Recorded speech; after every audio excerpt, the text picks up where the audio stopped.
Hey guys, today we're going to discuss ACCA exam tips and what you need to know before you enter the exams, and in fact what you can do to help you prepare when you're giving mock exams to be the best prepared you can be to pass your ACCA exams. Hey guys, today we're going to talk about ACCA exam tips to help you guys clear the exams in the first attempt. Let's jump into it.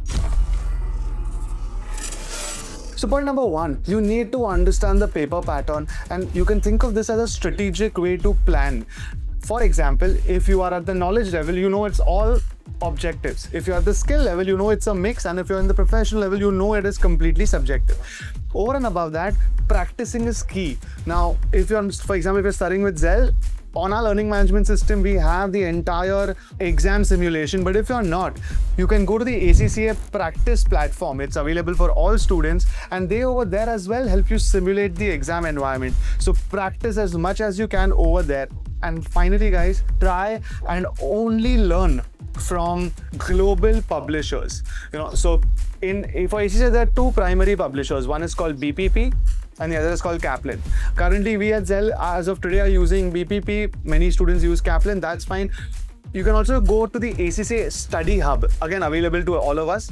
These are the only official content providers that you should study from. So remember, understand the paper pattern, practice it in a real exam simulated format, and focus only on global publishers. This is point number one. Point number two, build a scoring mindset. Now, what I mean by this is, number one, please do not memorize. ACCA is more about conceptual understanding. Second, you should go through the examiner's comments, because here they actually teach us how and what is it that they are scoring us on. They will tell you what points gives us how many marks, so that when you are preparing, you are actually more aligned to studying the way the examiners want you to study, so you can eventually score more. Over and above this, they also tell us per subject in ACCA which subjects to focus, which topics to focus on. So for example, if you take financial reporting, we know that consolidation and ratios, these two are extremely critical. All this will come to you once you go to the examiner's report, helping you build a scoring mindset. You cannot skip anything in ACCA, but you know where to focus on. Point number three, time management. ACCA gives you 1.8 minutes per mark. So if you are solving a 10-mark sum, you have 18 minutes. In the exam, you have a digital clock.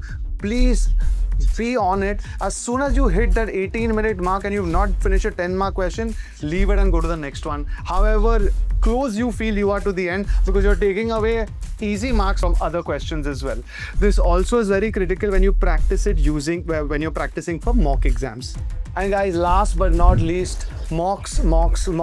I have been saying this for the past 10-11 years now. If you go for any exam after appearing for 3 mocks, where first of all, the mocks is an entire exam simulation. You are locking yourself in the room for 3 hours, 15 minutes. You're answering everything as though it's a real exam. No shortcuts, no bullet points, no reading the question and saying, oh, I know how to do this. Nothing like that. Mock 1, you might not feel prepared, give it.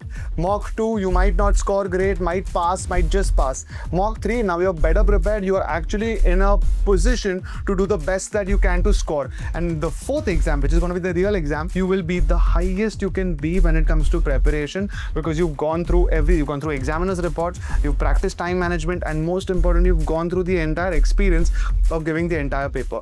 I don't know why people think it's a waste. I used to do this, and it was I think it is the game changer for me, right? It really helped me pass the exams. I wish all of you guys the best when you all practice this way. I think it shoots up your chances of passing. And as always, if there's anything else that you don't know, please leave it in the comments. We'll try and make a video for those topics.